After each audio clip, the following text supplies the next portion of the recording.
আমার সবটুকু বিশ্বাস যে দিয়েছে ভেঙে, তাকে কৃতজ্ঞতা জানাই। সে দিয়েছে আমার অন্ধ চোখে আলো, যার বিশালতার মাঝে আমি একটুকু পাইনি ঠাই। তাকে কৃতজ্ঞতা জানাই। সে যে দিয়েছে আমায় মহাশূন্যে আশ্রয়।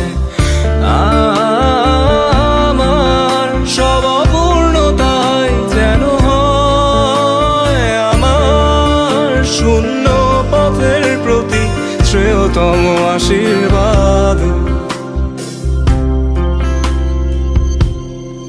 যখন স্বর্গদ্বারে একা দাঁড়াবো তার অপেক্ষায়, যেন আমারও